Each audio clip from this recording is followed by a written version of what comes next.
ya kanisa, maono ya watumishi wa Mungu, tusije tukapoteza. Turudi kwenye maono makuu ya Mungu. Kanisa, watumishi wa Mungu, tukijawa na nguvu za Roho Mtakatifu, tukijawa na uwezo wa Roho Mtakatifu, nataka nikwambie hakuna kitakachoshindikana. Kila kitu kitaenda sawa sawa. Amen. Amen. Amen. Tunaweza tukawa tunahangaika, tunatafuta maono, tunahangaika, tunatafuta maono. Mungu alishaweka maono. Hakuna maono mengine mapya. Mungu alishaweka maono. Hao tunaosikia wakina mzee Matete, wakina mzee Tumbo, wakina mzee Kakete na wengine mnaowafahamu, na wakina mzee Nkone na wengine wote mnaowafahamu katika mji huu, katika mahali hapa, katika eneo hili la Kigoma, hawakupokea kitu kingine chochote. Hawakujazwa elimu za kutosha, walijazwa nguvu ya Mungu na Roho Mtakatifu. Roho Mtakatifu. Kanisa leo limekuwa kavu. Kanisa leo limekuwa gumu. Watumishi leo wamekuwa wakavu. Kila kinachofanyika kinakuwa kigumu. Turudi kwenye maono ya Mungu. Bwana atusaidie. Tujazwe na nguvu za Roho Mtakatifu. Moto wa Mungu ukiwaka, moto wa Mungu ukiwaka ndani yako, nguvu ya Bwana itatenda kazi. Haleluya.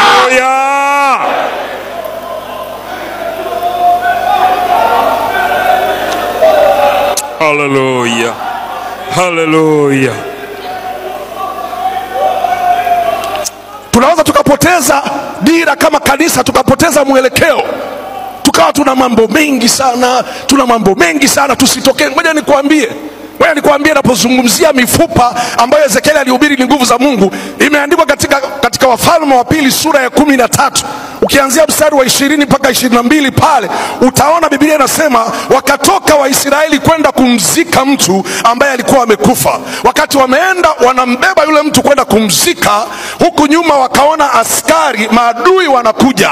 Wakaona sasa tunafanyaje sasa? Tumebeba maiti na adui wanakuja. Na unajua maiti ni kitu cha heshima, kikisha mtu akishakufa, imeandikwa maiti ya mcha Bwana ina thamani machoni pake. Hamwezi mkabeba maiti wakati maadui wanakuja mkafanya chochote cha kufanya, kwa sababu hapa mmebeba kitu cha heshima kwa namna fulani, au mnamheshimu yule marehemu ambaye amefariki. Hawa jamaa wakaona tutakamatwa sisi na maiti zetu, tutashikwa sisi na maiti zetu. Inaweza kafikia kanisa likao linazungumzia vitu vilivyokufa, vitu ambavyo havina uhai, vikasahau lile kusudi la Mungu, lile kusudi kuu ambalo ndio agizo ambalo Mungu ameliagiza. Nakumbuka mwaka wa 78 kuja 79, Yesu aliponiokoa nikiwa kijana, sikujua mambo mengi isipokuwa nguvu ya Roho Mtakatifu katika maisha yangu, na hiyo imekuwa msaada kwangu.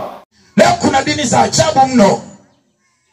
Hata kama mtu wa kusoma, ilitosha tu kuelewa kwamba tuko nyakati za nini? Za mwisho. Juzi nikawa napitia mtu mmoja anaitwa Mfalme Zumaridi, Mwanza. Bwana Yesu atusaidie. Yule ni mdada tu wa kawaida wa miaka michache mno, lakini mambo yake pale Mwanza, wewe ingia tu kwenye mtandao, andika Zumaridi, utaona mambo yake.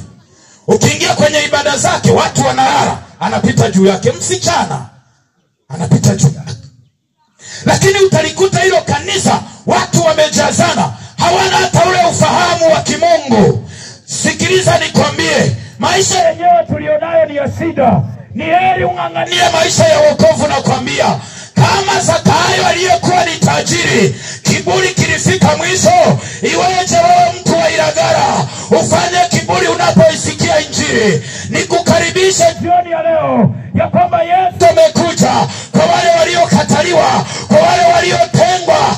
Inawezekana kanisani kwako hauli chakula ukashiba. Napenda nikutangazie jioni ya leo, chakula tulichokileta ni cha raha sana. Kikiingia kwenye maisha ya ndoa, kinarekebisha ndoa. Kikiingia kwenye maisha ya kilimo, kilimo kinanyoka. Kikiingia kwenye maisha ya nini? Yani niseme ya afya njema, afya inatengamaa. Sema amen. Sema amen. Sikiliza nikwambie wewe kijana, mimi ni miongoni mwa vijana ambao nimekulia kwenye wokovu. Bwana Yesu asifiwe. Inawezekana kuna watu wana miaka 2 hapa, lakini wokovu uko hoi. Tangu 1993 mimi ndo nimeanza kumjua Bwana Yesu. Hesabu ni miaka mingapi? Bwana Yesu asifiwe. Kibinadamu nina uzoefu katika imani. Bwana Yesu asifiwe. Jamani, vitu vingine ni akili kwanza. Si kama naeleweka. Vitu vingine vina ukomavu. Yaani ni sawa sawa, nichukulie na mzazi anapozaa mtoto wa kwanza. Labda nikupeleke ili unielewe vizuri. Bwana Yesu asifiwe. Yule mtoto wa kwanza anaangaliwa kama yai. Yaani hata kama kilia mama yuko ndani anasema nani amekupiga? Wakati huo yuko peke yake. Mtoto akiugua kidogo tu, jicho la ngumi, hivi mtoto wangu ameondoka. Mbio hospitali. Yaani moyo utatulia akiwa ameambiwa na daktari amna, ni hali ya kawaida tu. Ndo atajisikia nini? Amani kidogo. Bwana Yesu atusaidie. Lakini nenda kachukua mtoto wa pili, wa tatu na wa nne. Mbona anaanza kuwa mzoefu? Bwana Yesu asifiwe. Naongea uongo akina mama. Anaamka na mgusa, warai ga mawe. Warai ga dawa, ndarai. Anagusa. Haya ni mafua bwana. Haya ni mafua, atapona. Anakuja kushituka, ugonjwa umefika wapi? Huo ndio uzoefu.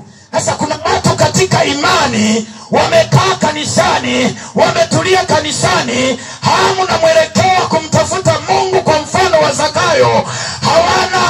Wengine wameshapata tu hela tu kidogo, mwingine na 1,000,000, ndio anaanza sasa kuwaza kwenda kuivunja ndoa ya fulani ati kwa sababu tu ni masikini. Sikiliza nikwambie, Zakayo alichokifanya baada ya kuwa amempokea Bwana Yesu, kuna matunda pale nimeyaona yaliyosomwa pale mbele. Baada ya kuwa amempokea Bwana Yesu, kuna pointi pale mwisho imesema hivi. Nikwambie kitu, unapookoka hakikisha kuna ishara unazoziona kwa Mungu. Usitulie tu kwamba wanasema hivi, mchungaji anahubiri hivi.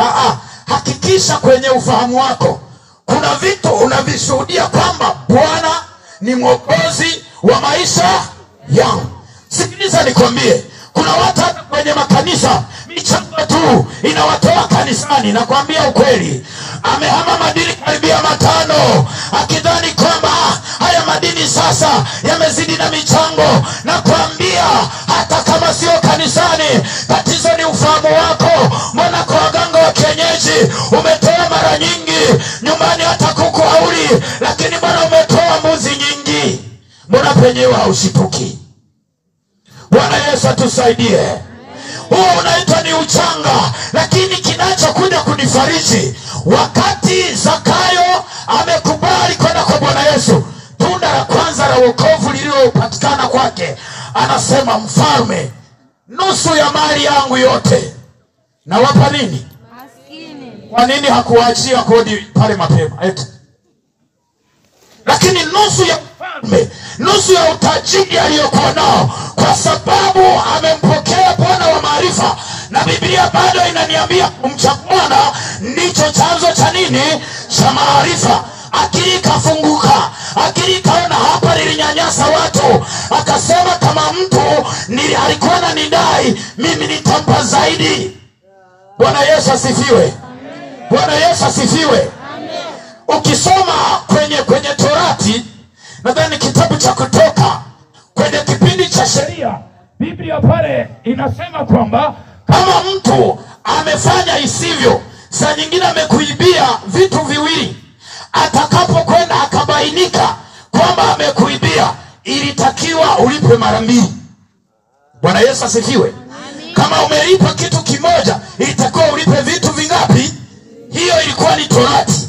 Lakini kwa huyu bwana Zakayo, alipotambua ya kwamba nimekosea, nilizulumu watu, akasema kabisa, mimi sitampa mara 2, nitatoa nusu. Kwa sababu injili ya Bwana inapotembea ndani ya maisha yako, nakwambia hata kama ulikuwa unatamani mke wa mtu, mwili unatishwa, unakaa kwenye viwango. Sema amen.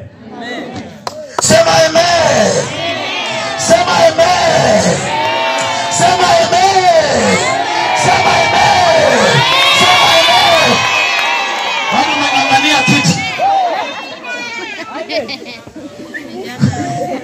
Bwana Yesu asifiwe.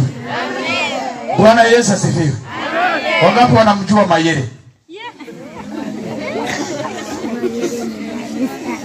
Bwana Yesu asifiwe. Asante sana kwa kufuatilia chaneli hii.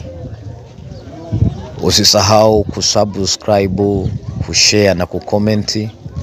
Karibu sana, tuendelee kufuatilia nyimbo za Injili, mahubiri pamoja na masomo mbalimbali ya jengayo. Mungu awabariki sana. Amen.